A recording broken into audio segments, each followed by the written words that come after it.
আচ্ছা, আমি একটু প্রশ্ন করি।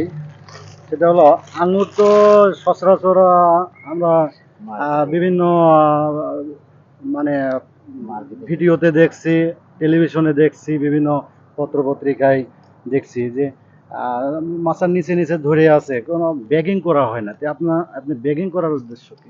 ব্যাগিংটা বলতেছি মেইনলি হলো কি, যে কোনো বাংলাদেশের বিশেষ করে ওয়েদার কীটনাশক, তারপরে ফাঙ্গিসাইডের খুব বেশি প্রকোপ, ওরা প্রচুর স্প্রে করে, যেহেতু এটা আমরা খাবো। আচ্ছা, ব্যাগিং না করলে আমাকে প্রতি সপ্তাহে স্প্রে করতে হবে। মূল কথা যে একটা আপনার কীটনাশক মুক্ত আঙ্গুর ইয়েস আর কি ইয়েস খেতে চাচ্ছেন। এখন আপনাকে যেমন আমি এখান থেকে খাওয়াবো একদম ডাইরেক্ট, ঠিক আচ্ছা, আছে? কীটনাশক মুক্ত। এটা হলো ব্ল্যাক ম্যাজিক।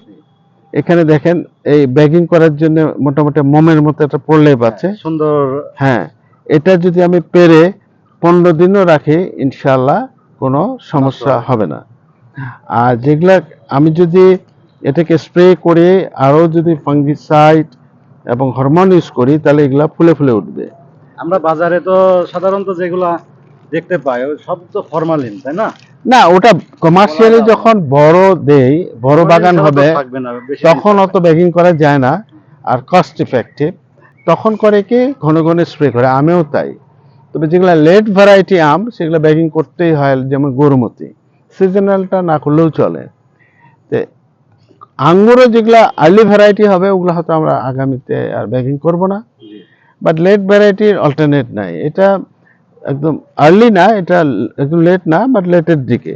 তো এখন প্রথমেই আমরা এখানে একটু টেস্ট করে দেখি। নেন। Thank you. নিয়ম হলো যে কোনো 2 দিন 3 দিন পরে খেতে হয়। হুম, নে। দর্শক, দেশীয় আঙ্গুর বাংলাদেশে চাষ হচ্ছে। আমরা প্রচুর মিষ্টি, প্রচুর একটু মিষ্টি, হেভি খেয়ে মিষ্টি। দেখি। বিসমিল্লাহ। প্রচুর মিষ্টি দাদা, এটা তো বাজারে তো কাল দর্শক, খেলাম টক। অসাধারণ। আপনারা আরেকটা খান। ভাবতেও পারবেন না যে বাংলাদেশের আঙ্গুর এত সুন্দর মিষ্টি, অনেক মিষ্টি, অনেক অসাধারণ। তাহলে আপনি স্যাটিসফাইড? হ্যাঁ, আমি অবশ্যই স্যাটিসফাইড। আচ্ছা আপনি কেমন দেখলেন? মিষ্টি? হ্যাঁ, খুব মিষ্টি। খুব মিষ্টি না? আচ্ছা, এখানে আরেকটা জিনিস বলি, এখানে একটা ছোট বিচি পাচ্ছেন, এই বিচিটা কিন্তু নরম। বেশি নরম। এই নরম বিচি জিব্রেলিক অ্যাসিড স্প্রে করলে থাকবে না, আর যেটা কটকটা শক্ত শক্ত। ওইটা যাবে না। আচ্ছা আচ্ছা তো আমি এবার হরমোন ইউজ করিনি, নর্মালি দেখছি কেমন হয়। তো ইনশাল্লাহ আই এম স্যাটিসফাইড। এখানে Thank একটা you, তো দেখছেন, প্রচুর তো ধরছে দাদা, প্রচুর। এলে তো এগুলো কত সব। ধরছে? সবই তো আঙ্গুর। আচ্ছা, অনেক আমরা মিষ্টি। আর একটু নেক্সট একটা ভ্যারাইটিতে যাই, আপাতত কাট করুন।